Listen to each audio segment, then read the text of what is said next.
दरभंगा रहमगंज स्थित खानका आलिया शमरकंदिया में चल रहा 4 दिवसीय उर्स हुए, जिसमें कई राज्यों के नामचीन मौलाना और नातिया कलाम पढ़ने वाले शायरों के अलावा स्थानीय मौलाना और नातिया कलाम पढ़ने वाले शायरों के द्वारा देर रात तक सुनाते रहे और महफिल को रूहानियत माहौल में शमा को बनाए रखा। सूफी संत हजरत सैयद फिदा मोहम्मद अब्दुल करीम मौलाना समरकंद नदी के 130वें उर्स के दूसरे दिन शुक्रवार की सुबह 6 बजे से कुरआन खानी के बाद दुआ पढ़कर कार्यक्रम का आगाज किया गया और भटियारी सराय स्थित भीखा शाह सैलानी के हजरत मौलाना शमरकंदी के मजार पर चादर पोशी और दुआ से शुरू हुई। सज्जादानशी पीर ए तरीकत हजरत सैयद शाह मोहम्मद शमसुल्लाह जान उर्फ बाबू हुजूर की सरपरस्ती अध्यक्षता में जलसे का आगाज किया गया। साथ में बाबू हुजूर के बड़े शाहबाजदे सैयद शाह नूरुल अमीन भी मौजूद है। उर्स के तीसरे और चौथे दिन गरीबों और अकीदमंदों के बीच खिचड़ा बांटे जाते हैं। शाम 7 बजे से उर्स के खास कार्यक्रम आयोजित किए गए, जिसमें खास मौलानाओं और नातिया कलाम पढ़ने वालों में मुंबई से अल्लाहनामा मुफ्ती सलीम अख्तर, कानपुर से अल्लाहनामा मौलाना मोहम्मद आशिफ अशरफी, पश्चिम बंगाल से हजरत अल्लामा मुफ्ती महफिल अशरफ ने उर्स हिस्सा लिया। साथ ही साथ उर्स के जियारत के लिए देश में कई राज्यों सहित पड़ोसी देश नेपाल से भी बड़ी तादाद में अकीदतमंद पहुंचे थे। जलसे में नातिया कलाम पढ़ने वालों में जमशेदपुर से कारी इसहाक और मोहम्मद अबरार केशर भी अपने नातिया कलाम से उर्स में भाग लिया। उर्स के तीसरे दिन शनिवार की सुबह 9 बजे से जलसा शुरू हुई, जो दोपहर 12 बजे तक उर्स चलती रही। फिर शाम 6 बजे से जलसे का खास कार्यक्रम में खानकाह से हुआ, जिसमें पढ़ाई मुकम्मल करने वाले बच्चे जिन्होंने अलीम हाफिज कारी की पढ़ाई पूरी की है, उन सभी 25 बच्चों की दस्ताबंदी बाबू हुजूर के हाथों किया गया। दुनिया और आखिरत में कामयाबी हासिल कर सकते हैं। हमें चाहिए कि जितना हो सके गुनाहों से बाज आएं और अच्छे कामों को अपनी जिंदगी में शामिल करें और अल्लाह ताला हम सबों की उर्स की हाजिरी को कबूल फरमाएं। जलसे में स्थानीय शायरों और मौलानाओं में रियाज खान कादरी, केसर रजा काजमी, अहमद नवाज, मौलानाओं में मौलाना अब्दुल अल्लाम मिशवाही, मौलाना रजा उल मुस्तफ़ा सहित अन्य के द्वारा तकरीर और नाजिया कलाम पेश किया गया। मन संचालन मौलाना अख्तर रजा ने किया। उर्स के चौथे और आखिरी दिन सुबह भटियारी सराय स्थित भीखा शाह सैलानी के मजार शरीफ पर बाबू हुजूर और उनके बड़े बेटे सैयद नूरुल अमीन के साथ अकीदतमंद जायरीन ने पहुंचकर फारिहा खानी के दुआ के बाद उर्स का समापन हो गया। ये मौलाना समरकंदी रहमतुल्लाह अलैह का 130वां उर्स चल रहा है और ये लगातार यहाँ जायरीन आते हैं, बंगाल से, झारखंड से, बिहार के अलग अलग इलाके से लोग यहाँ पहुँचते हैं। जो अकीदतमंद यहाँ पहुँचते हैं, जो जायरीन यहाँ पहुँचते हैं, यहाँ 3 दिन रहने का, खाने का, पीने का सारा इंतज़ाम होता है फ्री में। और यहाँ जो उर्स के मौके से जो खानका समरकंदिया की अलग से एक टीम है, वो अलग काम करती है। जाके जो बाहर से जायरीन आते हैं उनको गाड़ी लगाने का इंतज़ाम, जो अगर कोई बीमार पड़ते हैं तो उनके मेडिकल का इंतज़ाम, या जिनको जहाँ रुकना है उसका, उनके रिहाइश का इंतज़ाम, ये सारी टीम वो जो उस कमेटी होती है वो भाई वो करती है। और अल्हम्दुलिल्लाह इस बार भी साफ़ सफाई का आपको लोगों से जानकारी ले, हर साल की तरह इस साल भी साफ़ सफाई बहुत अच्छे से चल रही है। लोग बहुत इत्मीनान सुकून के साथ हैं और महफिल में लोग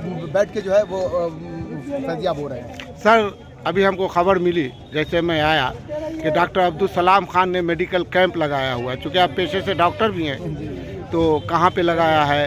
ये सामने मदीना डेंटल केयर है, वहाँ पे पिछले बार हम लोग टेंट के अंदर लगा देते हैं, लेकिन वहाँ पे काफ़ी रश होने की वजह से हम लोगों ने बाहर की तरफ लगाया। कहीं अगर ज़्यादा इमरजेंसी हो तो उनको DMCH या किसी और बड़े हॉस्पिटल में हम लोग वहाँ से हम लोग ट्रांसफर कर सकते हैं। कितने डॉक्टर होंगे वहाँ? वहाँ पे 2 डॉक्टर मौजूद हैं। 2 डॉक्टर एकदम 24 घंटा अवेलेबल है। वहाँ पे भी पेशेंट भी मौजूद हैं। अब जाके देखिए, लोग जिनका पेट खराब है या जिनको बहुत थकावट महसूस हो रहा है, वो लोग वहाँ से दवा भी ले रहे हैं और दवा फ्री मिल रही है उनको, अल्हम्दुलिल्लाह। अच्छा, एक चीज़ और अभी जो खबर मिली कि आज यहाँ दस्तारबंदी का भी किया गया है, प्रोग्राम है और बहुत सारे बच्चे हाफिज़ कुरान बनेंगे। तो यहाँ हाफिज़ कुरान बनने वाले लोग मुकामी बच्चे भी हैं या बाहर के भी बच्चे नहीं हैं? नहीं, मुकामी बच्चे भी होते हैं। मुकामी बच्चे के साथ मैंने कहा कि यहाँ जो आते हैं बिहार के, बिहारी नहीं, बंगाल, उड़ीसा, झारखंड, उसका बगल में नेपाल है, वहाँ के भी लोग आते हैं। ऐसे स्टूडेंट भी यहाँ मौजूद हैं जो गरीब बच्चे हैं, यहाँ पर आते हैं, पढ़ते हैं, हिफ्ज़ करते हैं और फिर उनको यहाँ दस्तार दिया जाता है और फिर वो इस मदरसे से निकल के फिर आगे की पढ़ाई के लिए कहीं कहीं जाते हैं। एक आखिरी सवाल, इस हिंदुस्तान को ख्वाजा का हिंदुस्तान कहा जाता है। 7वीं या 8वीं हिजरी में सूफीज़्म का उदय हुआ इस देश में और इस्लाम बड़ी तेज़ी से फैला यहाँ। और इस मतलब औलिया कराम के आस्थाने पे क्या हिंदू, क्या मुसलमान, क्या छोटा, क्या बड़ा, सब अपनी तकलीफ़ें लेके आते थे और मुरादें पाके जाते थे। आज इस मौके पे इस देश को अब्दुल सलाम खान, जन अधिकार पार्टी का नेता, जो नफरत के खिलाफ हमेशा आवाज़ उठाता रहा है, क्या संदेश देगा? संदेश सिर्फ इतना हम देना चाहते हैं अपने देशवासियों को। आप मेरे साथ चलिए, अभी यहाँ पर जितने ठेले वाले हैं वो यहाँ पर सारे हमारे हिंदू भाई हैं। उनसे पूछिए ना, वो आपको बताएंगे कि यहाँ पर जो है लोग आते हैं कि वाले क्या वो जो सामान लेते हैं सिर्फ मुसलमान से लेते हैं, हिंदू से भी लेते हैं। अल्हम्दुलिल्लाह 4 रोज़ा उर्स समरकंदी जो अभी मुकम्मल हुआ है, बहुत ही बेहतर तरीके से और पूरी तरह से रूहानी माहौल में ये मुकम्मल हुआ। और हर साल की तरह इस साल भी 3 रोज़ के जो प्रोग्राम थे वो खानका समरकंदिया के अहाते में मुकम्मल हुआ। और आज सुबह से फजर की नमाज के बाद से तमाम ज़ायरीन अक़ीदतमंद का जमावड़ा यहाँ हुआ और पीर तरीक़त रहबर अहले सुन्नत हज़रत बाबू हुज़ूर साहब का काफ़िला यहाँ आया, जिसकी अगवानी की गई खादिम दरगाह की जानिब से और उनकी सरपरस्ती में महफ़िल का आगाज़ हुआ और महफ़िल मुकम्मल हुई। दुआएं खैर की गई पूरे आलम इस्लाम के लिए, तमाम इंसाफ पसंद लोगों के लिए, इंसानियत के अलमतदारों के लिए दुआ की गई और ख़ास करके हिंदुस्तान में अमन और शांति के लिए, भाईचारे के लिए दुआ की गई। जनरली देखा जाता है कि बच्चों को हाफिज़ बनाना हो तो मदरसे में डाल दो और बच्चे मदरसे से हाफिज़ बनते हैं, कारी बनते हैं, आलिम बनते हैं। लेकिन रागिब को आपने घर पे ही पढ़ा करके हाफिज़ बना दिया। कितनी मेहनत लगी और बच्चा कितना जल्दी हाफिज़ बना, क्या कहेंगे आप? अस्सलाम वालेकुम रहमतुल्लाहि व बरकातहू।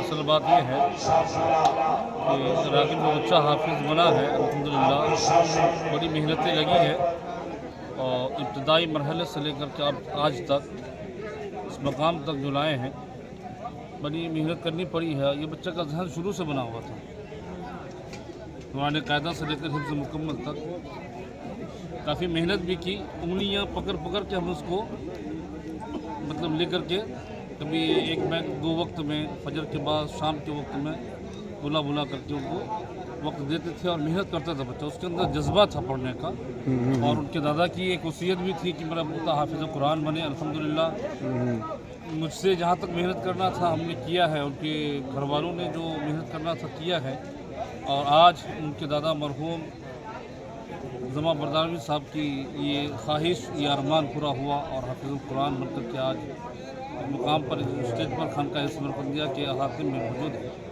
मेरा नाम है मोहम्मद राकिब हुसैन। कहाँ के रहने वाले हैं? फैजुल्ला खान, खान चौक, दरभंगा। और आपके अब्बू का नाम? मेरे अब्बू का नाम सैयद हुसैन जमा।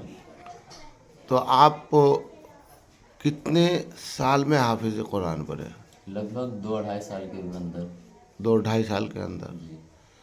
आपके जो अब्बू हैं बता रहे थे कि घर पे ही रह के आपने जी घर पे मतलब आन जान कुछ समय के लिए उधर जाके सुनाना, अपने घर पे याद करना, घर पे ही सारा सिलसिला चला। आपके उस्ताद मोहतरम का नाम? उस्ताद मोहतरम का नाम कारी मोहम्मद अनवर रज़ा। आज आप हाफिज़ कुरान हो गए, जी आगे ज़िंदगी के बारे में क्या सोचा है? आगे ज़िंदगी तो चलती रहती, बस ये बड़ा सा जो काम था ये हो गया तो अब दुनिया भी हो गई, क़यामत का भी काम हो गया। अब आगे इंशाल्लाह इंग्लिश लाइन से पढ़ेंगे और डॉक्टर का MBBS करने का इरादा है। MBBS करने का इरादा है तो बड़ी आसानी से बन जाइएगा। नहीं, उसके लिए मेहनत करना होगा। जो नहीं समझिएगा याद कर लीजिएगा, जी आसानी से याद हो जाएगा। जी तो घर में अभी खुशी का माहौल है। जी। अच्छा, एक आखिरी सवाल है, आपके हाफिज कुरान बनने से सबसे ज़्यादा खुशी किसको हुई होगी? जाहिर सी बात है वालिदैन को ही होगी। वालिदैन को हुई है। तो आप भी अपने बच्चों को हाफिज कुरान बनाएंगे इंशाल्लाह ज़रूर, अगर ऐसा मौका मिला तो ज़रूर बनाएंगे। और आस पड़ोस के लोगों को कहेंगे कि पहले बच्चों को हाफिज बना लो फिर आगे पढ़ाना?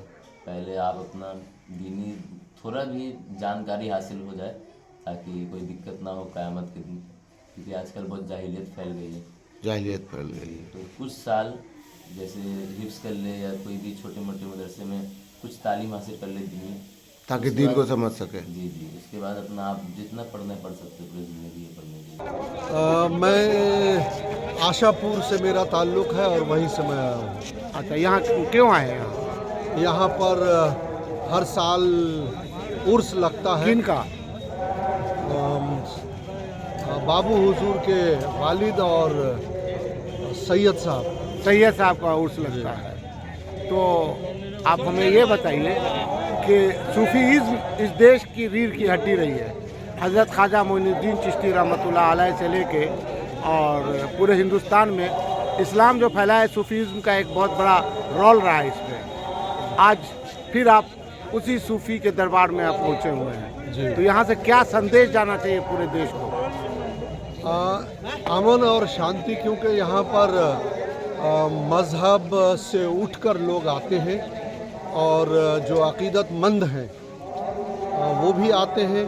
भाईचारे और अमन का मैसेज यहाँ से फैलता है। यहाँ मुकामी तौर पर भी जो लोग आते हैं उनके रहने सहने, उठने बैठने और बाकी चीज़ों में सभी मज़हब के लोग बढ़ चढ़ के हिस्सा लेते हैं। एक ज़माना था ये मुराद मांगने वाली और ऊपर वाले से मांगने की एक परंपरा रही है इस देश पे। लोग जब तकलीफ़ में होते हैं तो अपने अल्लाह भगवान और अपने इष्ट देवता बुज़ुर्ग को याद करते हैं और वहाँ जाके दुआएं मांगते हैं। तो कितनी दुआ कबूल सही माने में हो जाती है ऐसे दरबारों में?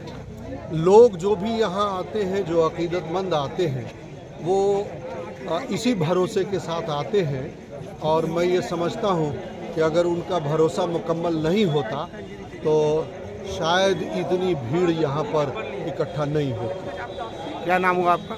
मेरा नाम मोहम्मद जाकिर हुसैन खान, मैं असिस्टेंट प्रोफेसर हूँ बहरा कॉलेज बहरा।